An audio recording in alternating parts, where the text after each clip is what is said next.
రాజకీయాల్లో కక్ష సాధింపు ప్రతీకారాలకు చోటు ఉండకూడదని కోరుకునే వ్యక్తిని నేనేనని కేటీఆర్ అన్నారు. కానీ దురదృష్టవశాత్తు కాంగ్రెస్ పార్టీ అధికారంలోకి వచ్చిన నాటి నుంచి పాలన గాలికి వదిలేసి రాజకీయ కక్షలు ప్రతీకార చర్యలపైనే ఎక్కువ దృష్టి పెట్టిందని విమర్శించారు.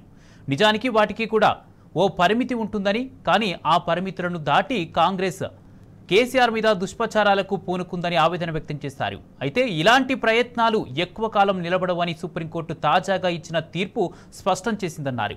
విద్యుత్ కొనుగోళ్లకు సంబంధించి కేసీఆర్ను బదనాం చేసేందుకు ప్రభుత్వం చేసిన ప్రయత్నాన్ని సుప్రీం తప్పుబట్టిందన్నారు. కేసీఆర్ మీద కాంగ్రెస్ అధికార దుర్వినియోగంపై సుప్రీంకోర్టు చెంపపెట్టు లాంటి తీర్పు ఇచ్చిందన్నారు. ఇప్పటికైనా బుద్ధి తెచ్చుకొని ఇలాంటి ప్రతీకార రాజకీయాలకు స్వస్తి పలికి ప్రజా సమస్యలపై దృష్టి పెట్టాలన్నారు. లేదంటే ప్రజాక్షేత్రంలో కూడా ఇలాంటి తీర్పే రావటం ఖాయమని చెప్పారు. కాంగ్రెస్ చేసే దుష్ప్రచారాలకు దేవుడు కూడా తగిన బుద్ధి చెప్తాడని కేటీఆర్ అన్నారు. ఎన్ని కుట్రలు కుతంత్రాలు చేసినప్పటికీ చివరికి సత్యమే గెలుస్తుందని వ్యాఖ్యానించారు.